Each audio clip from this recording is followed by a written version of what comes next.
आप सभी को जय मसीह की। हम प्रभु का धन्यवाद करते हैं, परमेश्वर ने एक बार फिर से हमें पवित्र रविवार में एक साथ एकत्रित किया ताकि आज हम इकट्ठे होकर प्रभु से प्रार्थना करें, आज हम उसकी आराधना करें और परमेश्वर के जीवित वचन को हम सुनें। परमेश्वर का वचन जब प्रचार होता है तो कितने लोग कहते हैं कि आज प्रभु ने मुझसे बात करी।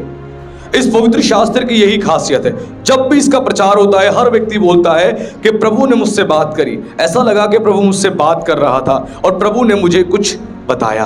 आज के संदेश से प्रभु ने मेरी गलतियों का एहसास करवाया। ये लिविंग वर्ड है, जीवित वचन है और जीवित वचन हमेशा बात करता है। अगर इस वचन को जिसने बोला है वो खुद जीवित ना होता तो उसके वचन भी जीवित ना होते। ध्यान रखना, अगर आज वो जीवित है तो उसके वचन भी जीवित हैं, लिविंग वर्ड है। क्योंकि जिंदा आदमी जब बोलता है उसका प्रभाव पड़ता है, बहुत गहरा प्रभाव पड़ता है। वैसे जब आप आज का प्रचार सुनेंगे तो परमेश्वर आपसे बात करेगा और फिर से परमेश्वर आपकी स्पिरिचुअलिटी को स्ट्रॉन्ग करेगा, आपकी स्पिरिचुअलिटी को इंक्रीज करेगा और आपको परमेश्वर अपने बारे में फिर से जानने का अवसर देगा। कितने लोग हैं जो आज परमेश्वर के बारे में और गहराई से जानना चाहते हैं? हाथ उठाएं। Very good. आज परमेश्वर बहुत कुछ आपको अपने बारे में बताने जा रहा है। आज के संदेश को सुनने के बाद परमेश्वर के प्रति देखने का नजरिया, सोचने का नजरिया, बोलने का नजरिया, कार्य करने का नजरिया सब आपके बदल जाएंगे अगर आपने ध्यान से सुना तो। अगर आपने ध्यान से नहीं सुना तो कुछ नहीं बदलने वाला। बाइबल साफ कहती है, प्रभु यीशु मसीह ने कहा जिसके कान हो वो सुन ले, जिसके कान है वो सुन ले। आत्मा कलीसियाओं से क्या कहता है कि परमेश्वर का आत्मा आज कलीसिया से क्या कहने जा रहा है? जिसके कान हो वो सुन ले। आत्मिक कानों को खोल के बैठ ले आज, ताकि आज प्रभु आपसे बात करे और आपके जीवन में काम करे। मैं बच्चों से निवेदन करना चाहता हूं, बच्चों प्लीज शोर ना करें, आराम से बैठ जाएं और बहुत अच्छी अच्छी बातें आज आप लोगों को सुनने को मिलेगी। तो आज के प्रचार की बुनियाद डालेंगे एक वचन से, उसके लिए खोलेंगे book of Isaiah chapter 55 verse 9। यशाया की पुस्तक अध्याय 55 उसके पद 9 से आज के प्रचार की बुनियाद हम डालेंगे, जिसमें इस प्रकार लिखा है, क्योंकि मेरी और तुम्हारी गति में, मेरे और तुम्हारे सोच विचारों में आकाश और पृथ्वी का अंतर है। Hallelujah, praise the Lord. ये बहुत गंभीर बात है जिस बात के बारे में आज हम कुछ सीखने जा रहे हैं। और ये कौन कह रहा है? खुद सर्वशक्तिमान परमेश्वर कह रहा है। वो क्या कह रहा है? वो कह रहा है कि तुम्हारी गति में और मेरी गति में, तुम्हारे सोच विचारों में और मेरे सोच विचारों में आकाश और पृथ्वी का अंतर है। ये बहुत बड़ा अंतर है और ये छोटी मोटी बात नहीं है। आज मनुष्य जाति के सोच विचार और परमेश्वर के सोच विचार, आज मनुष्य जाति के कार्य करने की गति और परमेश्वर के कार्य करने की गति, दोनों में इतना भारी अंतर आ चुका है कि परमेश्वर खुद कह रहा है आकाश और पृथ्वी का अंतर है। यानी स्वर्ग और पृथ्वी का, जमीन का अंतर है। इतना बड़ा अंतर आ चुका है, इतना बड़ा अंतराल है। सोचिए, आज हमारी सोच और परमेश्वर की सोच मिलती ही नहीं है। आज हमारे काम करने का तरीका और परमेश्वर के काम करने का तरीका मिलता ही नहीं है। सब कुछ अलग हो चुका है, सेम कुछ भी नहीं है। इसलिए परमेश्वर कह रहा है एक बहुत बड़ा अंतर है, बहुत बड़ा अंतर। सोचिए, मनुष्य जाति की ऐसी परिस्थिति हो चुकी है, ऐसी दुर्गति हो चुकी है कि मनुष्य जाति कभी परमेश्वर के अनुसार सोच ही नहीं पा रहा, परमेश्वर के कार्य करने के तरीके को समझ ही नहीं पा रहा। उसकी ऐसी दुर्गति होती है और ये बहुत दुख की बात है। और आज पता है मनुष्य का नजरिया कैसा हो चुका है? मनुष्य केवल क्या करता है? वर्तमान परिस्थितियों को देखता है कि आज की वर्तमान परिस्थितियां कैसी है। मेरे पास नौकरी नहीं है, मुझे नौकरी चाहिए, केवल इस चीज को देखेगा। मेरे पास छोकरी नहीं है, मुझे एक छोकरी चाहिए शादी के लिए, है ना। मेरे पास बच्चे नहीं, मुझे बच्चे चाहिए। केवल वर्तमान परिस्थितियों को देखता है और जो उसको दिखाई देता है वो उन्हीं चीजों को देखता है और भौतिक इच्छाओं पर मन लगा के रहता है कि मुझे एक घर मिल जाए, मुझे एक गाड़ी मिल जाए, मुझे एक बंगला मिल जाए, मुझे अच्छा बिजनेस मिल जाए। केवल इन्हीं भौतिक चीजों पे उसका मन लगा होता है। ये नजरिया किसका है? इंसानों का, हम मनुष्य का। आज सोचिए, हम मनुष्य का नजरिया इस प्रकार है और इस पृथ्वी पर जितने मनुष्य सबका नजरिया इसी प्रकार है।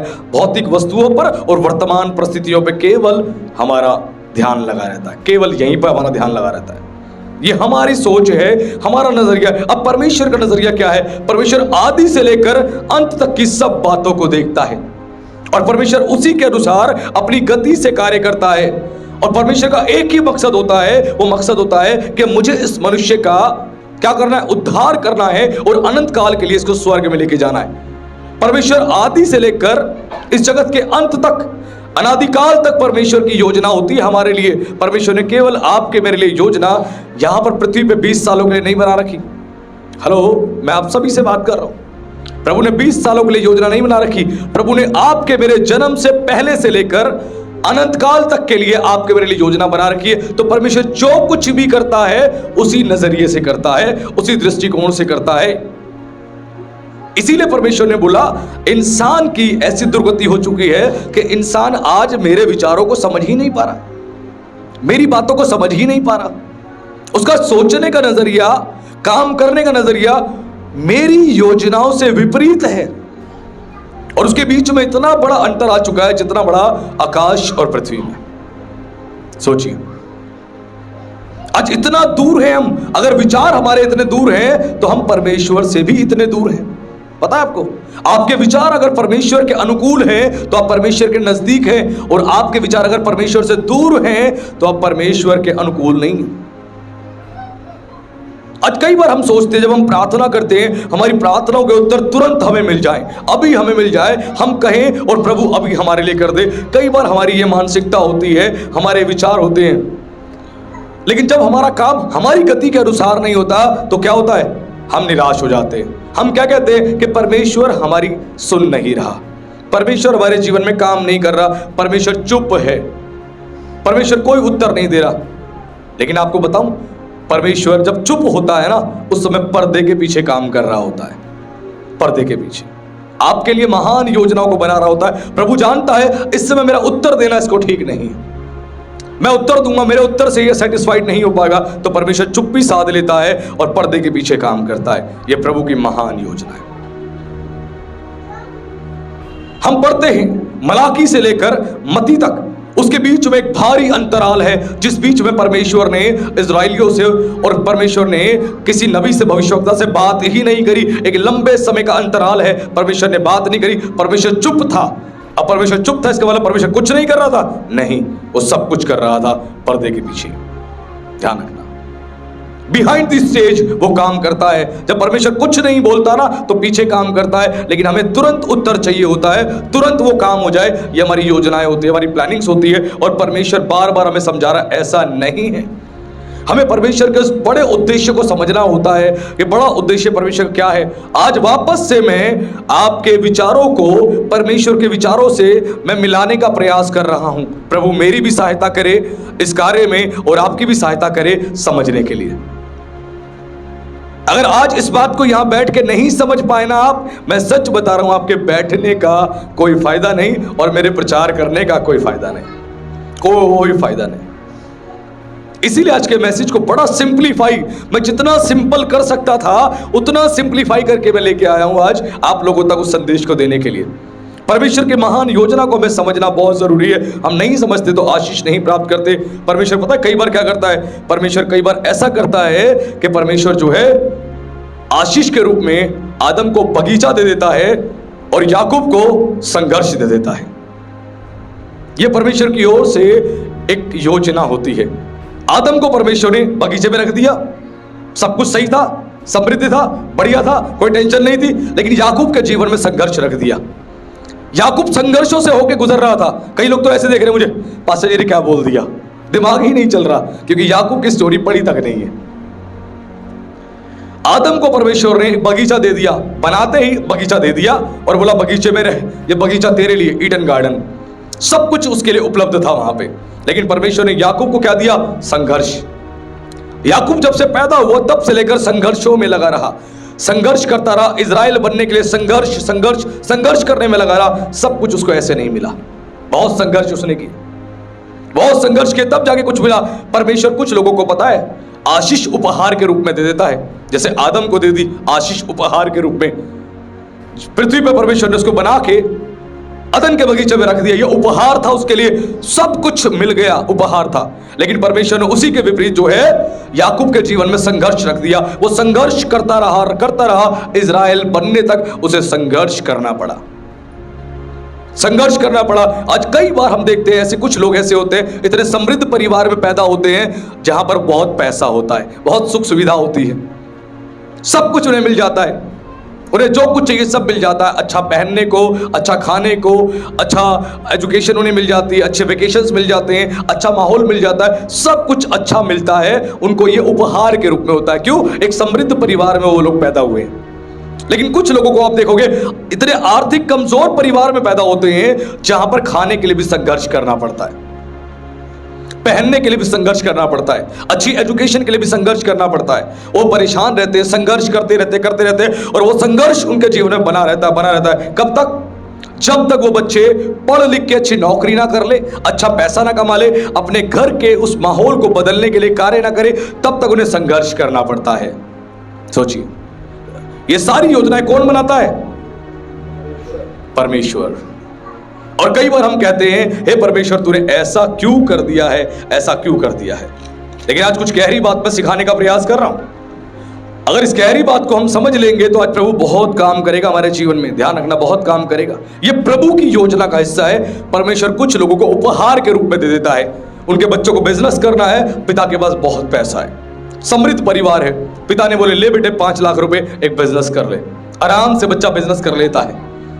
कई बार सफल भी हो जाता है, कई बार असफल भी हो जाता है। लेकिन जिन बच्चों को संघर्ष करना पड़ता है अपने परिवारों में, वो क्या करते हैं? बड़े होते हैं, बिजनेस तो करना चाहते हैं लेकिन बिजनेस करने के लिए पैसा नहीं। वो क्या करते हैं? एक अच्छी नौकरी को पकड़ते हैं, नौकरी में संघर्ष करते हैं, फिर 2-2 नौकरियां करते हैं, पार्ट टाइम काम करते हैं, पैसे को जोड़ना शुरू करते हैं और जोड़ के धीरे पाई करके कुछ बनाते हैं, कुछ करते हैं। और जब संघर्ष वो करते हैं, उन संघर्षों के बाद जब वो आशीष को प्राप्त करते हैं, वो उपलब्धियां प्राप्त करते हैं, उन्नति को प्राप्त करते हैं, तब जाके उनके जीवन में एक बड़ा बदलाव आता है।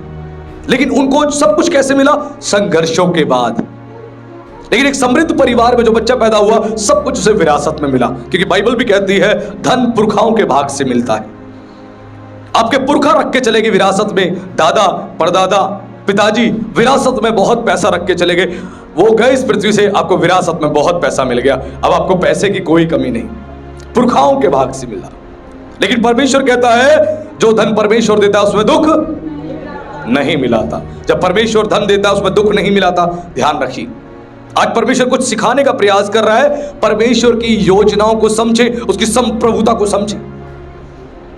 हम कई बार उसकी योजनाओं को नहीं समझते और हम कहते हैं प्रभु उसके जीवन में तूने इतनी आशीष दे दी, उसके जीवन में इतनी ब्लेसिंग्स दे दी, उसको तो रिक्वायरमेंट भी नहीं है, और मेरे जीवन में तूने संघर्षों को रखा है, चुनौतियों को रखा है, समस्याओं को रखा है। और कई बार हम परेशान हो जाते हैं। और ये हमारी मानसिकता है। इस मानसिकता को हमें बदलना पड़ेगा। ये तमाम योजना परमेश्वर बनाता है, ये तमाम योजना परमेश्वर बनाता है। इसीलिए जब किसी के जीवन में आशीष देखो तो क्या बोलो प्रभु से? प्रभु आपका धन्यवाद, आपने इस भाई के जीवन में इतनी आशीष दी है, आपका सचमुच दिल से, हृदय से धन्यवाद। जब दूसरों की आशीष देख के आप कुढ़ते हो, आप जलते हो, आप जेलसी रखते हो, आपके जीवन में कभी आशीष नहीं आती, कभी भी आशीष नहीं आती। हमारे चर्च की एक बहन, एक बार वो मेरे पास जो है रात में फोन किया और फोन करके रात में मुझसे लड़ाई करने लगी। ना केवल वो, उसके साथ उसकी बहन भी थी, छोटी बहन, दोनों ने मुझसे लड़ाई करनी शुरू कर दी फोन पे, जैसे मैं परमेश्वर हूं और वो एक विश्वासी हैं। मुझसे ऐसे लड़ाई कर रहे थे कि परमेश्वर को वो जानते भी नहीं, हमारे पड़ोसी, उन्हें स्कूटी की आशीष मिल गई। उनका बेटा जो है गवर्नमेंट जॉब लग गई उनके बेटे को, उनका बेटा ब्लेस्ड हो गया, उनके बेटे को सब कुछ मिल गया। उनके पिता गवर्नमेंट जॉब से रिटायर्ड हैं, उनके घर में कोई कमी नहीं, पैसे की किस चीज़ की कमी नहीं। 2-2 घर भी ले लिए, वो जहाँ वो रह रहे हैं वहाँ पर भी वो बहुत बढ़िया तरीके से रहते हैं। और हमें देखो, हम तो प्रभु को जानते हैं, हम प्रभु को मानते हैं, हम प्रभु पर यकीन करते हैं, उसके बावजूद हमारी परिस्थिति क्यों नहीं बदल रही? आप बताओ क्यों नहीं बदल रही? अब उस समय मैं बड़ी दुविधा में, क्योंकि 1 घंटा दोनों बहनों ने मुझे लगातार बहुत सारी बातें बोली, अपनी तकलीफ, अपनी परेशानी, और मैं चुपचाप उनकी बात सुन रहा था। और मैंने प्रभु से कहा, मैंने कहा प्रभु आज मेरी सहायता कर। इन्होंने मुझे घेर लिया है, मुझे नहीं पता मुझे क्या जवाब देना है, लेकिन आपका पवित्र आत्मा मेरी सहायता करी। और परमेश्वर की आत्मा ने मेरी सहायता करी और मैंने उनकी तमाम जब बातों को सुना, उन तमाम बातों को सुनने के बाद परमेश्वर ने केवल एक शब्द मुझे दिखाया, वो दिखाया जलन और बुराई। और एक ही बात मैंने बोली, मैंने कहा बहन आपने उनके जीवन में आशीष देखी, आपने उनके जीवन में बहुत कुछ देखा। मैंने कहा लेकिन आप देखने के बाद आप दुखी हुए? कह रही हाँ जी पास्टर जी बहुत दुखी हुए। और हम अपने घर में यही चर्चा करते हैं, उनको कैसे मिल गई, कैसे मिल गई, कैसे मिल गई, प्रभु को भी नहीं जानते, हमें नहीं मिली। मैंने कहा बाइबल का परमेश्वर कहता है वो धर्मी और अधर्मी दोनों पर सूर्य उदय करता है और दोनों पर मेघ बरसाता है। वो सृष्टि करता है, मानव रचयिता है, उसने सबको बनाया है, चाहे कोई प्रभु को जानता हो या ना जानता हो। सबके लिए परमेश्वर हमेशा प्रेम भरा हृदय रखता है, ये हमेशा ध्यान रखना। और मैंने कहा आपने जब भी उनके जीवन में आशीष देखी, केवल आपने कुड़कुड़ाए, आपके अंदर जलन पैदा हुई। अगर किसी के अंदर भी जलन पैदा होती है ना, समझ जाना आप शारीरिक हो। अगर किसी की आशीष देख के आपको जेलसी होती है ना, आप समझ जाना आप शारीरिक हो। क्योंकि गलातियों 5:17 में बताए गए हैं शरीर के काम क्या है। शरीर के काम में जलन भी आता है, ईर्ष्या भी आती है। तो मैंने कहा बहन आप जलन रखते हो, इसीलिए आपके जीवन में आशीष नहीं है। मैंने कहा सबसे पहले अपनी गलती को प्रभु के आगे मानो, अपने गुनाहों को मानो और प्रभु के सामने सच्चा पश्चाताप करो। आज से जब भी उनके जीवन में कोई भी आशीष देखोगे, आप उनकी आशीष देख के प्रभु का धन्यवाद करना। सामने आपको दिखे कांग्रेचुलेशन करना, बधाई देना, उनको अप्रिशिएट करना। उन्हें नहीं पास्टर जी उन्होंने अपने बेटे की नौकरी ना पैसे दे के लगवाई है, पैसे दिए हैं उन्होंने, 15 लाख रुपए नौकरी लगवाई है। मैंने कहा आपको उससे क्या मतलब? 15 लाख दे के लगवाई है, 20 लाख दे के लगवाई, आपको कोई मतलब नहीं होना चाहिए। केवल आपको थैंक यू कहना है, आपको धन्यवाद करना है, आपको कांग्रेचुलेशन करना है।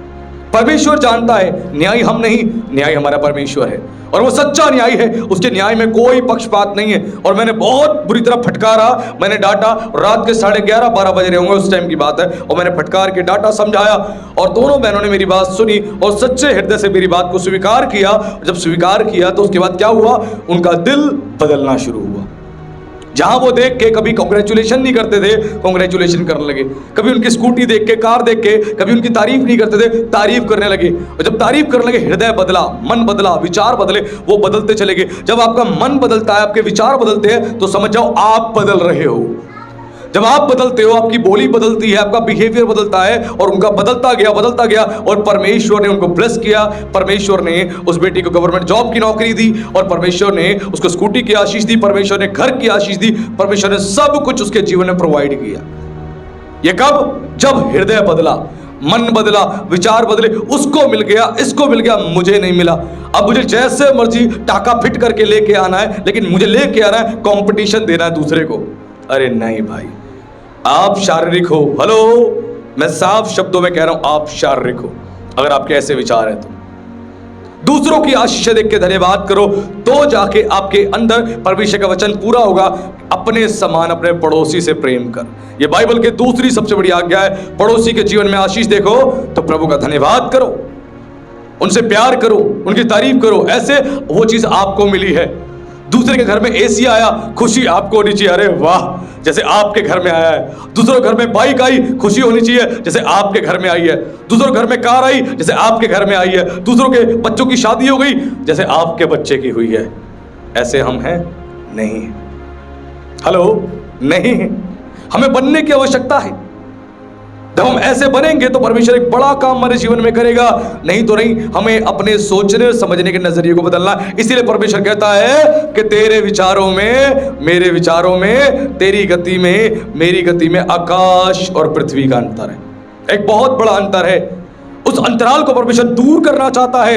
आज परमेश्वर की योजनाओं को समझें। हम नहीं समझेंगे तो हमारे जीवन में कभी काम नहीं होगा। जब उस अंतर को हम समझना शुरू कर देंगे तो परमेश्वर हमारे जीवन में एक बड़ा काम करेगा, वरना नहीं। हम योना के बारे में जब पढ़ते हैं तो हम क्या देखते हैं कि योना को एक सजा मिली। क्या सजा मिली? योना मछली के पेट में 3 दिन और 3 रात रहा, उसे एक सजा मिली। हम इस प्रकार देखते हैं और इसी प्रकार हमारा देखने का नजरिया है। लेकिन मैं आपको सच बताना चाह रहा हूं, परमेश्वर ने उसको सजा नहीं दी। हेलो, ध्यान दे, परमेश्वर ने योना को सजा नहीं दी। परमेश्वर ने बल्कि अपने प्रेम को प्रकट किया योना के लिए। सब लोग ध्यान दे मेरी ओर, नहीं तो बहुत चीजें मिस कर जाएंगे आप। हमें लगता है कि योना को परमेश्वर ने सजा दी और योना इसीलिए मछली के पेट में गया। नहीं, परमेश्वर ने अपने महान प्रेम को अपने दास के लिए प्रकट किया। हमारा देखने का नजरिया बदलने वाला है। मैं फिर कह रहा हूं, ध्यान से सुनिएगा, बदलने वाला। प्रभु आज बदलने जा रहा है। आप परमेश्वर के काम करने के तरीके को समझेंगे। आज हम सबको लगता है कि योना को एक सजा मिली, मछली के पेट में डाला गया, लेकिन नहीं, वो परमेश्वर के महान प्रेम को प्रकट करता है। जब योना को फेंका गया तो परमेश्वर ने योना को बचाने के लिए मछली को भेज दिया, नहीं तो समुद्र में जाके योना डूब के मर जाता। वाह, वो डूब के मर जाता। परमेश्वर ने मछली को भेज के उसको बचाने की योजना बनाई। वो 3 दिन 3 रात मछली के पेट में रहा, परमेश्वर ने उसको बचा लिया, परमेश्वर ने उसको बचा लिया। नहीं तो समुद्र में गहराई तक जाता, योना डूब के मर जाता। क्योंकि समुद्र की जब गहराई में आप जाओगे, आपको ऑक्सीजन नहीं मिलेगा, आप तैर भी नहीं पाओगे, सांस भी नहीं ले पाओगे। जितना ऊपर रहोगे फिर भी थोड़ा बहुत तैर लोगे, लेकिन जैसे जैसे नीचे जाओगे आप तैर भी नहीं पाओगे, तैर भी नहीं पाओगे। आपको ऑक्सीजन ही नहीं मिलेगा, आपकी सांस फूलने लगेगी। और परमेश्वर ने उस मछली के द्वारा योना को बचा लिया। ये परमेश्वर के महान कार्य हैं जिसको हमें समझने की आवश्यकता है। जब तक इन महान कार्य को नहीं समझते, हम अपने जीवन में भी इसी प्रकार हम इस तरह चलते हैं। कई बार हमारे जीवन में ऐसी परिस्थितियां आती हैं जिन परिस्थितियों को देखकर हम कहते हैं हम फंस गए, हम फंस गए, इधर से भी फंस गए, उधर से भी फंस गए, उधर से भी फंस गए। लोन की किस्त चुकानी थी, इधर EMI देनी थी, इधर इसका कर्जा चुकाना था, नौकरी चली गई, अब कहां से थे, फंस गए, फंस गए। और जिस काम को हम करते थे उस काम में एक बड़ी दुर्घटना घटने वाली थी। जो भी काम आप करते थे, बाइक से फील्ड का काम करते थे, आपका एक भयंकर एक्सीडेंट होने वाला था। शैतान ने योजना बना रखी थी आपको मारने की, लेकिन परमेश्वर ने पहले से आपको बचाने की योजना बना रखी थी। आपका काम छुड़वा दिया, शांति से कुछ दिन आपको घर में बिठा दिया कि बैठ जा बेटा। हम परमेश्वर की योजना को कह रहे हैं, प्रभु तूने फंसा दिया, फंसा दिया। इस पृथ्वी पे आप अपने प्राण को खो बैठते, उसके बाद क्या करते?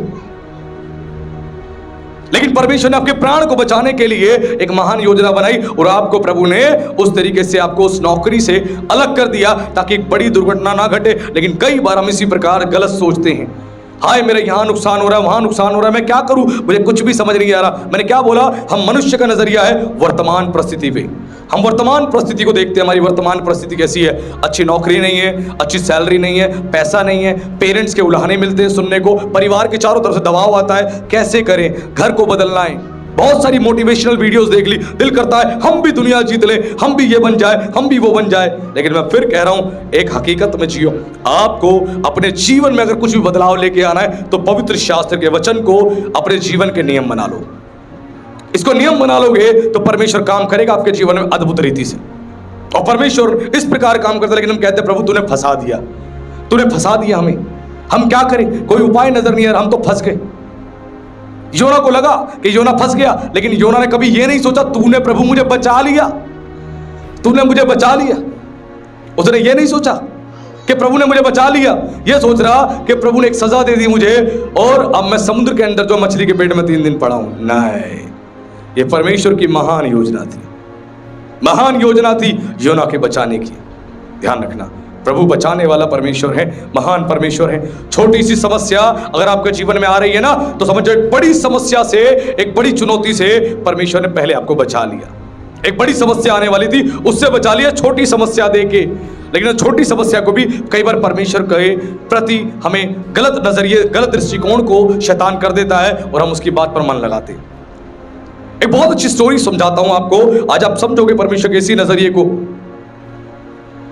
हम में से कितने लोग हैं जो टाइटैनिक जहाज के बारे में जानते हैं? हाथ उठाएं। सबने सुना है? जिस व्यक्ति ने टाइटैनिक जहाज बनाया था उसने चैलेंज किया था, उसने कहा मेरे जहाज को कोई डुबा नहीं सकता, मेरा जहाज नूह के जहाज से भी मजबूत है, स्ट्रांग है। उसने इस बात को बोला और चैलेंज किया उसने सीधा ही परमेश्वर को, गॉड भी नहीं डुबा सकता, यह स्टेटमेंट थी उसकी। और उसके बाद क्या हुआ, जब उसके जहाज की टिकटें बिकनी शुरू हुई, एडवांस बुकिंग चल रही थी, एक स्कॉट नाम का व्यक्ति था, उसने क्या करा, अपने लिए, अपनी पत्नी के लिए, अपने दोनों बच्चों के लिए उसने टिकट्स ले ली, एडवांस में टिकट ले ली। जो उसकी जमा पूंजी थी, सारी जमा पूंजी उसने टाइटैनिक में पहले ट्रिप के लिए सारी दे दी, सारी दे दी। उसके बाद क्या हुआ, उसने टिकट्स ले ली, लेके वो इंतजार कर रहा था, अब उसे जाना था। जाने से 2-3 दिन पहले ही उसके डॉग ने, उसके कुत्ते ने उसके छोटे बेटे को काट लिया। जब काट लिया और बेटे को हॉस्पिटल ले जाया गया तो उसके बाद पता लगा कि बच्चे को समस्या थोड़ी सी ज़्यादा हो गई है, तो बच्चे को अभी कहीं ले जाके ट्रैवल के लिए नहीं ले जा सकते, इसको घर में ही रखना पड़ेगा। और जैसे ही इस बात को उसने सुना, स्कॉट जो है बड़ा अपसेट हो गया, परेशान हो गया, मैं क्या करूं, उसके बाद क्या हुआ, उसकी पत्नी ने बोला एक काम करो, मैं जो हूं छोटे बेटे के साथ रुक जाती हूँ, आप चले जाओ बेटे को लेके। उसने बोला कि ऐसे कैसे चला जाऊं, मेरा बेटा बीमार है, उसको छोड़ के कैसे चला जाऊं। उसने बोला नहीं पैसे लगे इतने। उसने कहा कोई बात नहीं, पैसे लगे मैं छोड़ के नहीं जाऊंगा, पहले मेरे लिए बेटा इंपॉर्टेंट है। और जब इस बात को उसने बोला, उसके बाद क्या हुआ, उन्होंने निर्णय किया नहीं जाएंगे। और स्कॉट जो है बहुत उदास हो गया और अपने डॉग की तरफ जब भी देखता बड़े गुस्से से देखता। वो डॉग वही था जो उसका प्रिय था, जो बहुत प्यार करता था उसको, लेकिन वो बड़े गुस्से भरी नजरों से देख रहा था और उसका डॉग बेचारा रोता रहता था और वो स्कॉट के पास नहीं आता था। क्यों? उसको पता था मेरा मालिक मुझे गलत समझ रहा है। और कुछ दिन बाद जब वो सुबह उठ के न्यूज़पेपर पढ़ रहा था तो न्यूज़पेपर खोला तो पढ़ा, उसके अंदर क्या पाया, टाइटैनिक शिप जो पहले ट्रिप पे निकला था वो डूब गया और जितने लोग उसमें थे सारे मर गए। और जैसी इस खबर को उसने सुना, सुनते ही वो आनंद से उछल पड़ा, उसकी आंख में आंसू से, और अपने डॉगी को जब देखा भाग कर गया डॉगी के पास, उसे गले लगाया, उसे चूमने लगा और परमेश्वर का धन्यवाद किया। परमेश्वर ने उसको जीवन दान दे दिया, उसके परिवार को।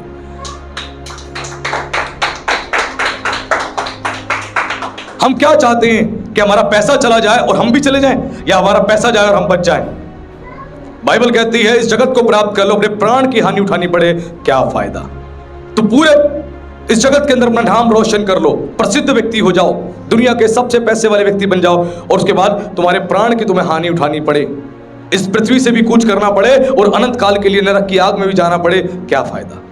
कोई फायदा नहीं। परमेश्वर की योजनाओं को समझे। स्कॉट ने भी बोला मैं फंस गया, ना मैं इधर का ना मैं उधर का, मेरे पैसे भी लग गए, अब मैं क्या करूं? लेकिन परमेश्वर की योजनाओं को बाद में समझा। और योना ने भी कब परमेश्वर की योजना को समझा? जब वो नीनवे जाके उसने प्रचार किया, और नीनवे जाके जब प्रचार किया, उसको उम्मीद नहीं थी नीनवे के लोग फिरेंगे, उसको कोई उम्मीद नहीं थी, क्योंकि जहां पे असीरियंस रहते हैं वहीं की टाइटरी पड़ती है नीनवे। और जो असीरियंस थे ऑलरेडी इजराइल के पहले से दुश्मन थे, वो पहले से दुश्मन थे और बहुत असीरियों ने परेशान किया इजराइलियों को, इसीलिए उसको यकीन नहीं था कि ये लोग मन फिराएंगे। लेकिन जब नीनवे के लोगों ने मन फिराया, सच्चा पश्चाताप किया और परमेश्वर की ओर लौट के आए, तब उसको समझ में आया हमारा परमेश्वर कितना महान है। वो हर एक से मोहब्बत कर रहा है, चाहे वो परमेश्वर को जानता है चाहे नहीं जानता है। किसी भी जाति के हो, कम्युनिटी के हो, समाज में आप कहीं पर भी रहते हो, परमेश्वर सबसे मोहब्बत करता है। आप चाहे देसी है चाहे विदेशी है, वो परमेश्वर है। हम और देसी विदेशी हो सकते हैं इस पृथ्वी पर, लेकिन परमेश्वर अपने ही पृथ्वी में वो देसी और विदेशी नहीं हो सकता। हेलो, नहीं हो सकता। हम कई बार कहते हैं कि यीशु मसीह विदेशी ईश्वर है, ये हमारे भारत में आ गया, वो विदेशी ईश्वर नहीं है, ये हमारी गलतफहमी है। जिसने पूरे ब्रह्मांड को रचा वो देसी और विदेशी नहीं रह सकता। और इजराइल में यीशु मसीह का जन्म हुआ, ना कि अमेरिका में, ना कि इंग्लैंड में, ना कि यूएस में, इजराइल में जन्म हुआ, इजराइल के अंदर बैतलहम में। और इजराइल जो है वो एशिया के अंदर ही आता है, और हम लोग एशिया महाद्वीप में ही रहते हैं, भारत भी एशिया महाद्वीप में ही है। इसीलिए इजराइल के लोगों का हमारा कल्चर मिलता जुलता है, पहनावा मिलता जुलता है। ध्यान रखना, एशिया महाद्वीप में ही है इजराइल, उससे बाहर नहीं है। तो मिडिल ईस्ट हम देखते हैं, आज हमारी कहीं ना कहीं विचारधारा में एक बहुत बड़ा भारी अंतर है। जो हमें कह दिया गया हमने सुन लिया, लेकिन जब एक बार खुद हम रिसर्च करते हैं, हम पढ़ते हैं, हम समझते हैं, तब हमारा नजरिया बदलता है। और आज परमेश्वर आपके नजरिए को बदल रहा है। अगर यहां बैठ के आप कुछ सुन नहीं पा रहे, समझ नहीं पा रहे, सीख नहीं पा रहे, यह आपके लिए बहुत दुख की बात है। इसीलिए जरूरी है कि आज हम परमेश्वर की योजनाओं को समझे। जब परमेश्वर की योजनाओं को हम समझते हैं, हमारा नजरिया बदलता है, हमारे विचार बदलते हैं। ठीक इसी प्रकार आपने एक चीज नोटिस करी होगी। क्या नोटिस किया होगा आपने? नोटिस किया होगा, गर्भ, एक जो माता की गर्भ होती है वो, और कब्र जो होती है, दोनों लगभग एक जैसी होती है। कब्र में व्यक्ति चला जाता है तो उसके अंदर क्या है, वो गुप्त स्थान में, वह कब्र में पड़ा रहता है। जमीन के अंदर कब्र खोदी जाती है, जमीन के अंदर डाल दिए थे, माता के गर्भ में वो रहता है, बच्चा वो उसके पेट में रहता है, इसको कोई नहीं देख सकता। ठीक इसी प्रकार परमेश्वर योजनाओं को तैयार करता है। जो गर्भ है, वो गर्भ से बच्चे का जन्म होता है, गर्भ में बच्चे का जन्म होता है। हम कई बार कहते हैं, एग्जाम्पल के तौर पे हमारे बीच में कुणाल था, कुणाल का जन्मदिन जो था वो कल था। कल कितनी तारीख थी? 30 तारीख, 30 मई को कुणाल का जन्मदिन था। देखो कुणाल आ भी गया, वेरी गुड। हाँ, 30 मई को कुणाल का जन्मदिन था। हमें लगता 30 मई को कुणाल ने जो है इस पृथ्वी पे जन्म लिया है, लेकिन कुणाल ने 30 मई को जन्म नहीं लिया था। माता के गर्भ में जिस दिन वो पढ़ा, 10 महीने पहले, उसी दिन उसका जन्म हो गया था। लेकिन जब माता के गर्भ से बाहर आया, उसे कहते हैं न्यू बॉर्न, एक नया जन्म उसने दोबारा प्राप्त किया। जिस दिन माता के गर्भ में बच्चा पड़ता है, उसी दिन उसका जन्म हो जाता है इस पृथ्वी पे। उसी दिन जब गर्भ से बाहर आता है उसको कहते हैं न्यू बॉर्न, एक नया जन्म हुआ है। ठीक उसी प्रकार जब हम विश्वास करते हैं, यीशु मसीह पर विश्वास करते हैं, विश्वास करने के द्वारा जब बैप्टिज्म लेते हैं तो बोला जाता है बॉर्न अगेन, एक नया जन्म हमने प्राप्त किया है, नया जन्म। ठीक उसी प्रकार जब गर्भ में होता है कोई, ये कब्र में होता है, ठीक इसी प्रकार उसकी परिस्थिति होती है और क्या दिखाई देता है कि अब अंत हो गया। जब कोई गर्भ में, उसमें कब्र में चला जाता है, सब बोलते हैं उसका अंत हो गया। ऐसे लगता है कब्र में गया, अंत हो गया, और वो अंत को ही दर्शाता है। लेकिन परमेश्वर वहां से एक नई शुरुआत को लेके आता है, नई शुरुआत को लेके आता है, क्योंकि बाइबल का वचन कुछ इस प्रकार कहता है। यूहन्ना की पुस्तक अध्याय 12 पद 24 में प्रभु यीशु मसीह ने कहा, मैं तुमसे सच सच कहता हूं कि जब तक गेहूं का दाना भूमि में पड़कर मर नहीं जाता वह अकेला रहता है, परंतु जब मर जाता है तो बहुत फल लाता है।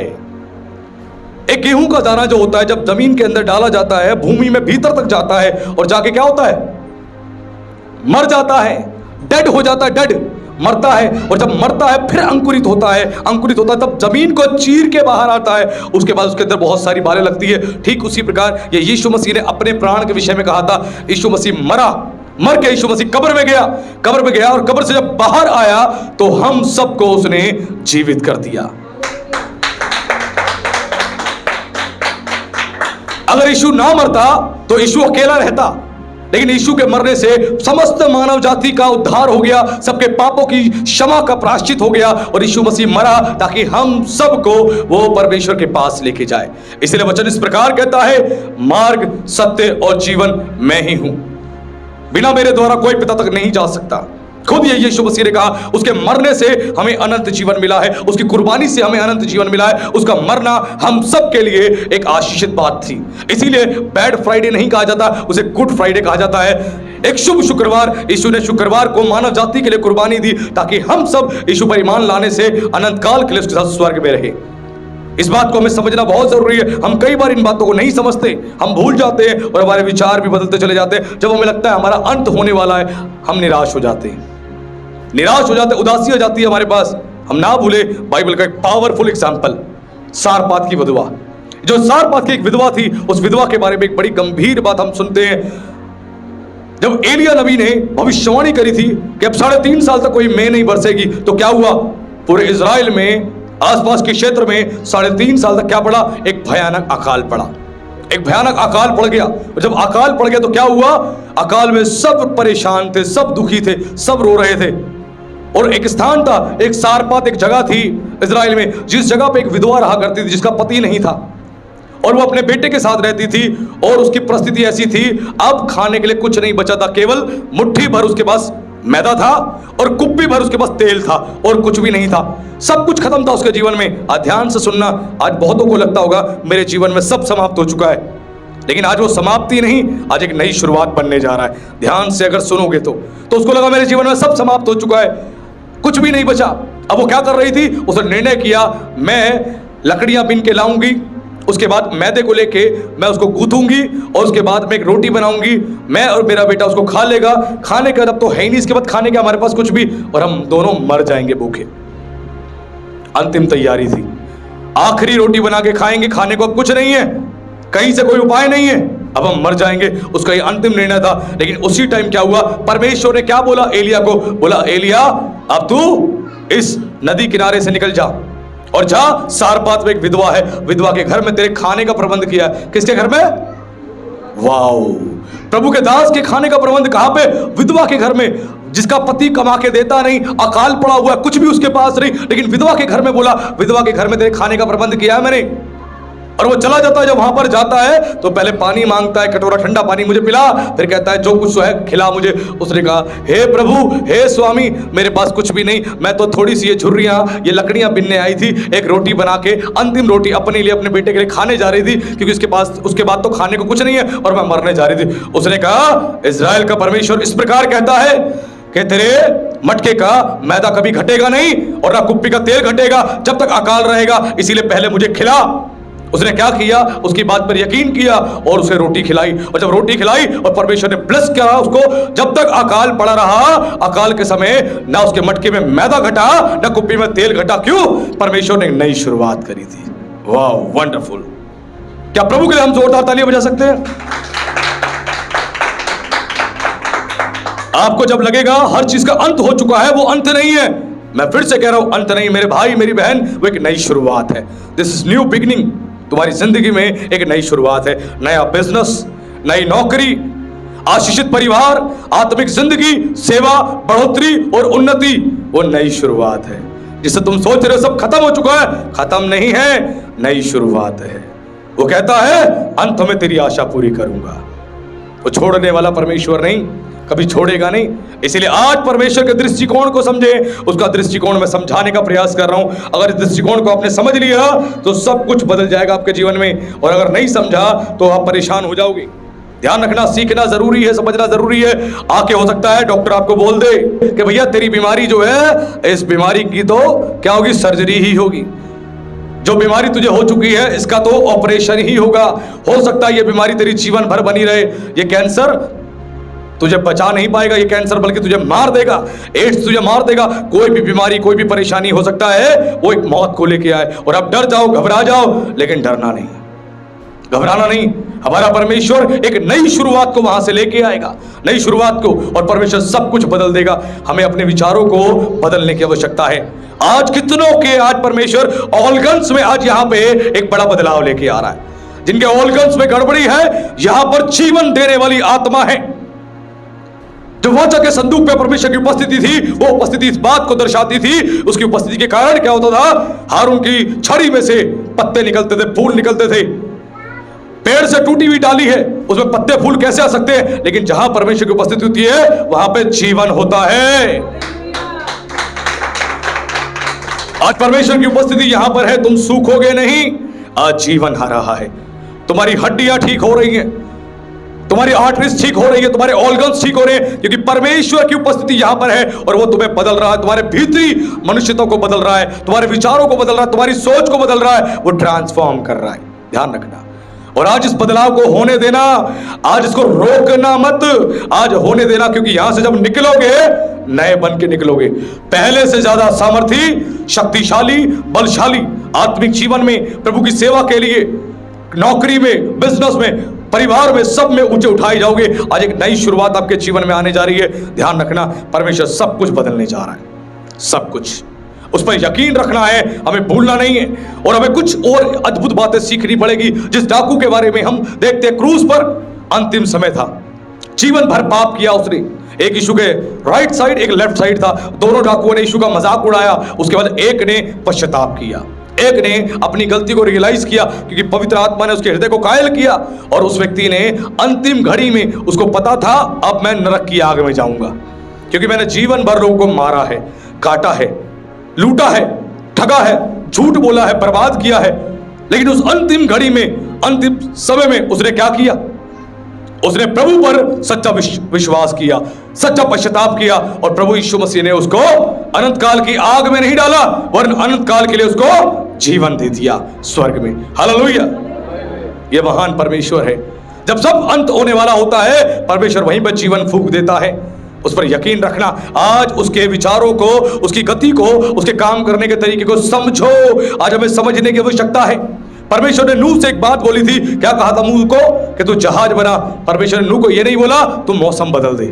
हेलो, मौसम बदलने को नहीं बोला, उसको केवल जहाज बनाने के लिए बोला, जहाज बनाने के लिए बोला। कई बार परमेश्वर आपको कोई काम करने के लिए कहता है, आपको उस काम को करते रहना है। नूह को बोला, नूह जहाज बनाने में लगा रहा, वो हिम्मत हार जाता 2 महीने में, 6 महीने में। लेकिन बाइबल बताती है 120 साल तक वो जहाज बनाने में लगा रहा। 120 साल तक लोगों ने आके बहुत कुछ बोला, अरे नूहा पागल हो गया है तू, जहाज बना रहा है। परमेश्वर इस पृथ्वी को जल प्रलय से नाश करेगा, अरे तू पागल हो गया भाई, पागल हो गया है। और उसको न जाने क्या कुछ नहीं बोला। बाइबल बताती है, इब्रानियों की पत्री, वो धर्म का प्रचारक था। नूहा ने प्रचार किया, लोगों को मन फिराव के लिए बोला, लेकिन किसी ने उसकी बात नहीं सुनी। वो अपने काम में लगा रहा, लगा रहा, लगा रहा, और परमेश्वर ने जो आज्ञा दी उसको करने में लगा रहा। Result 0/0, response 0/0। लेकिन अपने परमेश्वर की आज्ञा मान के काम में लगा रहा, लगा रहा। ओबीडियंस रहा, वो आज्ञाकारी रहा, ओबीडियंस बना रहा, परमेश्वर के काम में लगा रहा, लगा रहा। कई बार परमेश्वर आपको सेवा करने के लिए कहता है, कुछ काम करने के लिए कहता है जो आज्ञा दे रहा उसको करने में लगा रहे। कई बार रिजल्ट नहीं दिखाई देंगे, 12 वर्ष हो जाएंगे, 15 वर्ष हो जाएंगे, 20 वर्ष हो जाएंगे, रिजल्ट दिखाई नहीं देंगे, आप निराश हो जाओगे, उदास हो जाओगे। लेकिन परमेश्वर बोलेगा जो मैंने तुझसे कहा है उसको करने में लगा रहे, लगा रहे। कई बार क्या करता है परमेश्वर, आपकी परिस्थिति नहीं बदलता, आपको एक बड़ी परिस्थिति के लिए, एक बड़ी चुनौती के लिए तैयार करता है। हालेलुया। इस पूरे संसार में एक बड़ी समस्या थी, एक बड़ी ऐसी दुर्गति आने वाली थी, एक बड़ी परेशानी आने वाली थी जिसका सामना नूह और उसके परिवार ने करना था। और परमेश्वर ने वही किया, नूह को उस परिस्थिति में तैयार किया। उसको नहीं बोला तू प्रार्थना कर, मैं मौसम बदल दूंगा और जल बरसा दूंगा, नहीं, केवल एक काम बोला, जहाज बना, जहाज बना। तो प्रभु ने जो काम आपको बोला है करने में लगे रहो, लगे रहो, पीछे नहीं मुड़ना, पीछे नहीं मुड़ना। जो कहा है करने में लगे रहो, रिजल्ट मिले चाहे ना मिले, रिस्पॉन्स आए चाहे ना आए, परमेश्वर की आज्ञा का पालन करो, क्योंकि आप परमेश्वर की ओर देखोगे तो परमेश्वर आपको मजबूत करेगा, मजबूत करेगा। उस पर यकीन रखना, वो ऐसा महान परमेश्वर है, आपको सब कुछ प्रोवाइड करेगा। उसके प्रोविजन पर यकीन रखना, वो छोड़ने वाला परमेश्वर है, कभी नहीं छोड़ेगा। उसकी संप्रभुता को याद रखो, वो कौन है, वो सर्वशक्तिमान परमेश्वर है, ब्रह्मांड का रचयिता है। उसने जो कहा है मुझे उसकी बात माननी ही माननी है। हम निराश कब होते हैं, उदास कब होते हैं, जब लोगों की बात सुनते हैं। लोग आके हमसे क्या बोलते हैं, लोग बोलते हैं आके हमसे क्या बोलते हैं, इतने साल से तू चर्च में जा रहा है, क्या मिला, क्या फायदा हुआ, बता क्या फायदा हुआ, कोई फायदा नहीं हुआ। चर्च में गया, तेरी बीमारी ठीक हुई, नहीं हुई। चर्च में गया, तेरी परिस्थिति बदली, नहीं बदली। चर्च में गया, इतना कुछ तेरे जीवन में हुआ, क्या फायदा। छोड़ दे प्रभु को, छोड़ दे चर्च को। बहुत सारी बातें वो कहता है, और मैंने आपको बिगिनिंग में बताया, परमेश्वर बहुतों को आदम के समान आशीष उपहार में दे देता है, और बहुतों को याकूब के समान आशीष संघर्ष के बाद देता है। याकूब संघर्षों में लगा रहा, फिर उसको आशीष मिली, लेकिन आदम जैसे इस पृथ्वी पर आया उसको आशीष मिल गई। परमेश्वर कई बच्चों को समृद्ध परिवार में पैदा करता है, सब कुछ दे देता है, लेकिन कई बच्चों को ऐसे आर्थिक कमजोर परिवार में पैदा करता है जहां संघर्षों से, चुनौतियों से होकर गुजरना पड़ता है, फिर अपनी आशीष को परमेश्वर से प्राप्त करने पड़ता है। यह परमेश्वर का तरीका है। उसमें माँ बाप को दोष ना दें, वो परमेश्वर महान है जिसने आपको जहां रखा है कुछ बनाने के लिए, कुछ आपके जीवन में बड़ा करने के लिए उस योजना से रखा है। हम उसकी योजना को समझें, हम नहीं समझेंगे तो कभी आशीष नहीं प्राप्त कर सकते। लोगों की जब बातें सुनोगे निराश हो जाओगे, उदास हो जाओगे। आपके जीवन में बहुत सारी ऐसी बातें आ जाएंगी, डर और भय और संदेह से भरी बातें, लेकिन बाइबल कुछ गहरी बात सिखाती है। रोमियो 10:17 में लिखा है, faith comes by hearing, hearing by the word of Christ. विश्वास सुनने से आता है, सुनना मसीह के वचन से। इस वचन को सुनोगे, विश्वास की आत्मा से भरते जाओगे, विश्वास की सामर्थ से भरते जाओगे, विश्वास के बल से भरते जाओगे। और जब इस वचन को नहीं सुनोगे, संसार की बातें सुनोगे, बेकार की चीज सुनोगे, वो कंज्यूम कर रहे हो, उससे क्या होगा, आपका विश्वास कमजोर, खोखला, और उसके बाद विश्वास में आप चल नहीं पाओगे। उकाब का बच्चा जब पैदा होता है, उस बच्चे को पता नहीं होता कि मैं उड़ भी सकता हूं। बाप को उड़ता हुआ देखता है, लेकिन वो खुद उड़ने की हिम्मत नहीं करता। बाप क्या करता है, बार बार घोंसले को तोड़ता है, घोंसले को तोड़ता है। जब घोंसले को तोड़ता है, वो नीचे जाता है, गिरने लग जाता है, तो क्या करता है, उस परिस्थिति में अपने पंख को खोलता है और मारना शुरू करता है, मारना शुरू करता है, और धीरे धीरे उड़ना शुरू हो जाता है। फिर उसे पता लगता है मेरे पास भी पंख है जिसमें ताकत है, मैं भी उड़ सकता हूं। उसी परमेश्वर ने आपको सामर्थ्य दी है, अभिषेक दिया है। आपका विश्वास ही नहीं है कि मैं भी इस काम को कर सकता हूं, मैं भी आगे बढ़ सकता हूं। आपका विश्वास ही नहीं है, इसीलिए आप कमजोर हो। आपके पंखों में जिस दिन विश्वास, आपको पता लग गया ना कि विश्वास, वो सामर्थ आ गई, आप उड़ना शुरू हो जाओगे, कार्य करना शुरू हो जाओगे। ध्यान रखना, आपकी प्रार्थनाओं में सामर्थ है, आपका विश्वास होना चाहिए। आपकी प्रार्थनाओं में सामर्थ है, आपके प्रचार करने में सामर्थ है, आपके बोलने में सामर्थ है, आपको विश्वास होना चाहिए। जब विश्वास से कोई काम करोगे तो अद्भुत काम होगा। बाइबल कहती है, तेरा विश्वास मेरे बेटे, मेरी बेटी, तेरा विश्वास राई के दाने के बराबर भी होगा। और तू इस पेड़ से कह, इस पहाड़ से कह, उखड़ जा और समुद्र में जा पड़, तेरी बात मान लेगा। परेशानियों का पहाड़, समस्याओं का पहाड़, चिंताओं का पहाड़, उस पहाड़ से कहोगे, राई के दाने के बराबर विश्वास के बाद भी कहोगे, उखड़ जाएगा, आपकी बात मान लेगा। यानी परमेश्वर ने आपको सामर्थ्य दी है। हमारा विश्वास ये नहीं है कि इस काम को हम कर सकते हैं। हम इतने कमजोर हो चुके हैं, इतने खोखले हो चुके हैं, आज भी हमें एहसास नहीं। और क्यों प्रभु ने राई के दाने का एग्जाम्पल दिया पता है आपको? राई का दाना इकलौता एक ऐसा पेड़ है, बहुत तेजी से बढ़ता है, बहुत तेजी से बढ़ता है। एक राई के दाने को जमीन में बो दो, वो इतनी तेजी से बढ़ेगा, इतनी तेजी से, और ना केवल बढ़ेगा, पूरे पेड़ पे वो राई राई को ले आएगा, भर देगा बहुत जल्दी। छोटे पेड़ में राई राई लग जाएगी, भर देगा पूरी तौर से। यानी प्रभु ने कहा इतना विश्वास करेगा तो केवल इतना विश्वास तेरा नहीं रहेगा, तो विश्वास का एक पेड़ बन जाएगा। लोग तेरे पास आएंगे, कहेंगे थोड़ा सा हमें भी विश्वास दे दो, हम विश्वास में कमजोर है, थोड़ा विश्वास भर दो हमारे अंदर, विश्वास भर दो। टायर में जब हवा कम होती है हम कहाँ जाते हैं? पंचर वाले के पास जाते हैं, कहते हैं भैया थोड़ी हवा भर दो, हवा भर दो। ठीक उसी प्रकार जब विश्वास में कमजोर होगे, विश्वास से भरे लोगों के पास आओगे, कहोगे हमारे अंदर थोड़ा विश्वास भर दो, पास्टर जी भर दो थोड़ा विश्वास, सिस्टर थोड़ा विश्वास भर दो, भाई थोड़ा विश्वास भर दो, और प्रभु की बातें सुनोगे, विश्वास बढ़ेगा आपका, विश्वास में मजबूत हो जाओगे आप। परमेश्वर आज अपने नजरिए को आज को बता रहा है कि परमेश्वर का नजरिया किस प्रकार है, और इस नजरिए को समझोगे तो जीवन में सब कुछ बदल जाएगा। कई बार हमें लगता है गोलियत जो है दाऊद के लिए एक समस्या था, हम सबको लगता है गोलियत जब आया, गोलियत दाऊद के लिए एक समस्या था, लेकिन मैं बताना चाहता हूं गोलियत दाऊद की समस्या नहीं, उसके लिए एक परिचय था, एक परिचय था। गोलियत जो है इजराइल के लिए एक समस्या था, राजा शाऊल के लिए एक समस्या था, लेकिन दाऊद के लिए एक परिचय था। क्यों? क्योंकि परमेश्वर दाऊद को जंगल में तैयार कर रहा था। जंगल में दाऊद ने क्या किया? शेर मारा, किसी ने देखा? नहीं देखा। भालू को मारा, किसी ने देखा? नहीं देखा। उसकी भेड़ों को चुराने के लिए ऐसे लोग आए जो भेड़ों को उठा के ले जाते हैं, जो डाकू थे उनसे लड़ा, उनको हराया, किसी ने देखा? नहीं देखा। एकांत में जब आपकी प्रैक्टिस हो रही होती है, एकांत में आपकी तैयारी होती है, कोई नहीं देखता, लेकिन जब परमेश्वर खुले में लेके आता है तो अद्भुत महिमा दिखाई देती है। और गोलियत जो है दाऊद का एक परिचय था। क्यों? क्योंकि दाऊद के लिए पहले ही परमेश्वर ने चुनाव कर लिया था कि इजराइल का ये राजा बनेगा, और इसका अभिषेक जो है हो चुका था, इसका अभिषेक हो चुका था।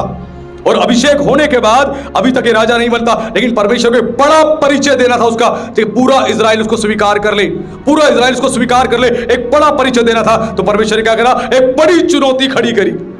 जिसका बड़ा परिचय दे रहा है उसके लिए बड़ी चुनौती खड़ा करता है परमेश्वर। एक बड़ी चुनौती खड़ी करी, वो क्या थी? गोलियत।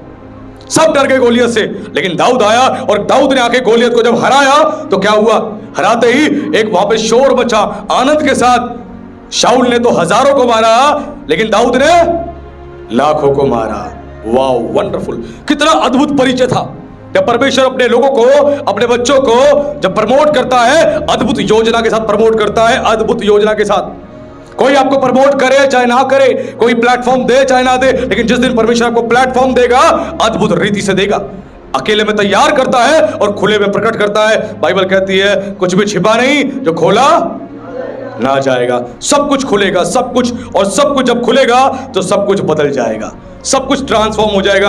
आज हमें समझना है। आज कई बार हम इन बातों को गहराई से नहीं समझते, इसीलिए हम परेशान हो जाते हैं, इसीलिए हम चिंतित हो जाते हैं। कई बार परमेश्वर सेवा के ऐसे काम आपको देगा, उन कामों को देखकर आप घबरा जाओगे। बहुत बड़े बड़े समस्याओं से भरे काम होंगे, प्रभु इतनी जिम्मेदारियां, इतने काम आपके ऊपर सौंप देगा, आप परेशान होने लग जाओगे। आओ कहोगे प्रभु मैं कैसे इतनी बड़े बड़े कामों को करूंगा, मेरे लिए बड़े असंभव है, बड़े चैलेंज से भरे हैं। बहुत सारी चीजें परमेश्वर आपके जीवन में ऐसी डाल देगा, आपको लगेगा मैं नहीं कर सकता, मैं नहीं कर सकता। ऐसी चुनौतियां, ऐसी समस्या, ऐसे पहाड़ खड़े दिखेंगे, आप बोलोगे प्रभु मेरे बस की नहीं। लेकिन वो परमेश्वर फिर से याद दिलाता है, गोलियत पूरे इजराइल के लिए समस्या था, राजा शाऊल के लिए समस्या था, लेकिन गोलियत जो है दाऊद के लिए समस्या नहीं था। दाऊद के लिए केवल एक परिचय था, एक परिचय।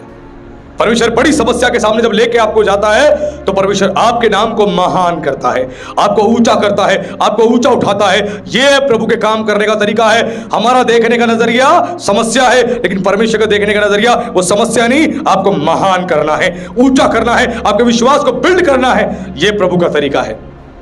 इसीलिए आज परमेश्वर फिर से इस बात को बता रहा है, वो समझा रहा है कि मेरे बच्चों वापस से मेरी ओर लौट आओ, फिर जाओ मेरी ओर।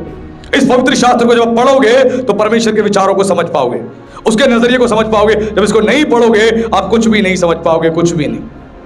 ध्यान रखना, इसको पढ़ोगे तो कुछ समझोगे, इसको नहीं पढ़ोगे तो नहीं समझोगे। जितना पढ़ोगे उतना परमेश्वर को समझोगे। बार बार कहता हूं, पवित्र शास्त्र को जितना जानोगे उतना ही आप परमेश्वर को जानोगे।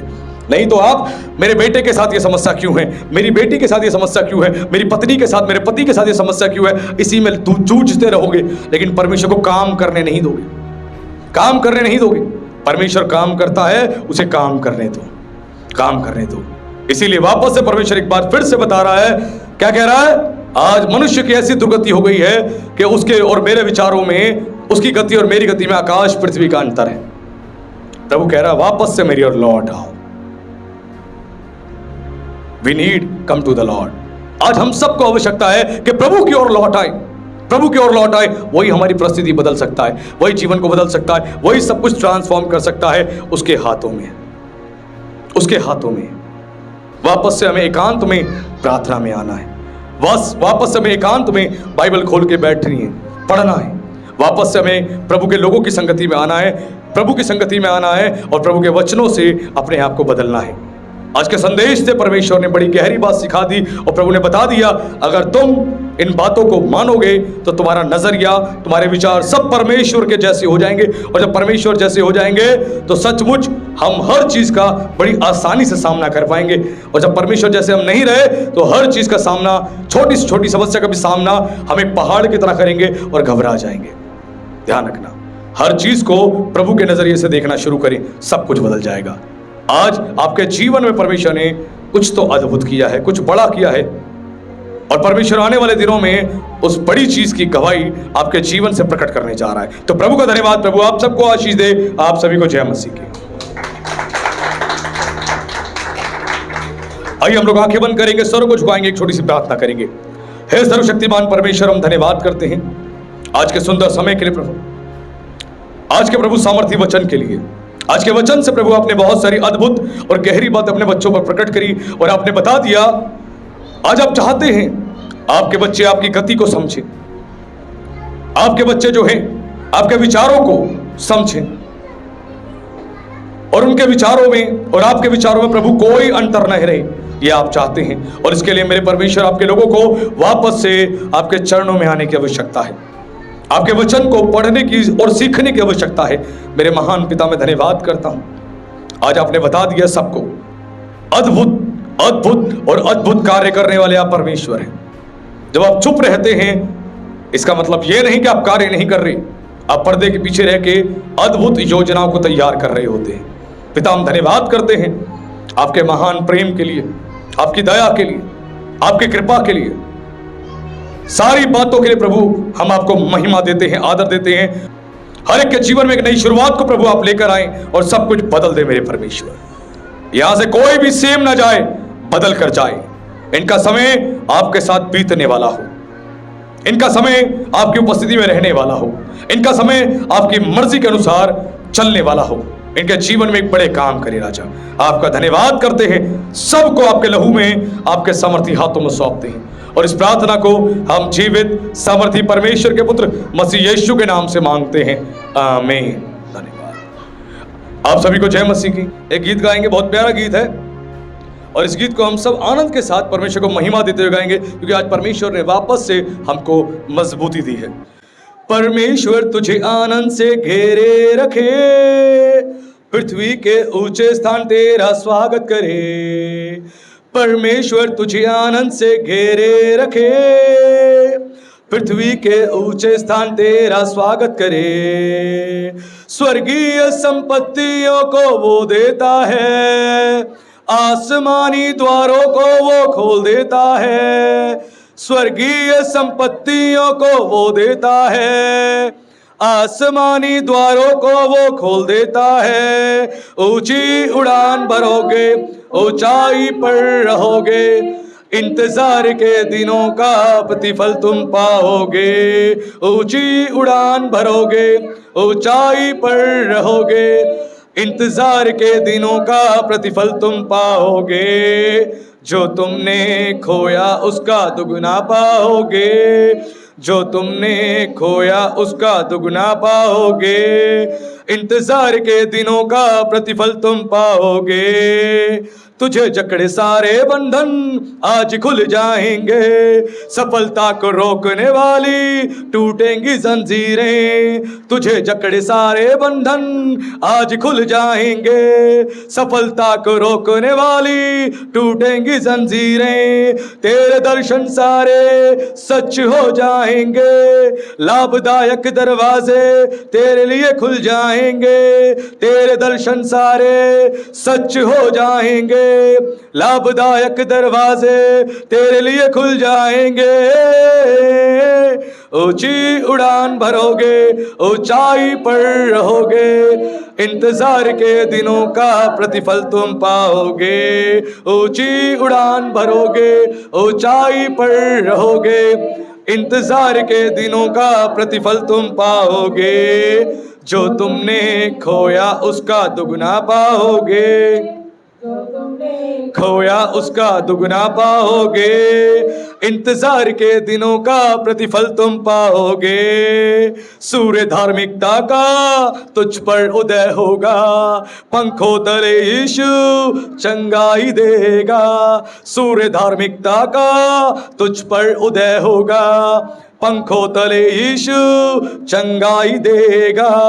दुश्मन पैरों के नीचे राख बन जाएंगे, दुष्ट जितने सारे हैं बिजली सा गिर जाएंगे। दुश्मन पैरों के नीचे राख बन जाएंगे, दुष्ट जितने सारे हैं बिजली सा गिर जाएंगे।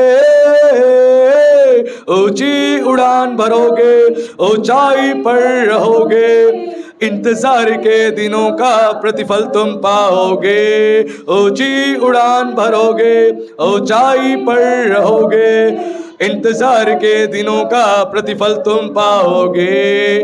जो तुमने खोया उसका दुगना पाओगे, जो तुमने खोया उसका दुगना पाओगे, इंतजार के दिनों का प्रतिफल तुम पाओगे। प्रभु का धन्यवाद। प्रभु आप सबको बहुत आशीष दे। इस ऑफरिंग के लिए आइए हम लोग प्रार्थना करेंगे। स्वर्गीय पिता हम धन्यवाद करते हैं इन भेंटों के लिए मेरे परमेश्वर, जो आपके लोगों ने प्रभु जी अपनी कमी घटी से राजा आपके स्वर्ग के राज्य के लिए परमेश्वर दी है। राजा हम प्रार्थना करते हैं उन्हें प्रभु जी बहुत आयत से प्रभु आशीष देना, और मेरे परमेश्वर उनकी कमाई में अपनी बरकत अपनी आशीष हमेशा बना के रखना, और प्रभु 1000 गुना उन्हें फेर के देना। राजा ये भेंट आपकी सेवा के लिए आपके राज्य के लिए प्रभु जी अद्भुत रीति से इस्तेमाल होने पाए। इस प्रार्थना को हम जीवित सामर्थी परमेश्वर के पुत्र मसीह यीशु के नाम से मांगते हैं, आमीन। आशीष वचन। अब परमेश्वर पिता का प्रेम और प्रभु यीशु मसीह का अनुग्रह और पवित्र आत्मा की सहायता स्पिरिचुअल ब्लेसिंग क्राइस्ट चर्च के साथ, इस चर्च के सभी मेंबर्स के साथ और तमाम विश्व में जहां जहां प्रभु के ईमानदार सेवक हैं, विश्वासी हैं, कलीसिया हैं, उन सभी के साथ अब से लेकर सदा और हमेशा तक बना रहे। आमीन, आमीन, आमीन।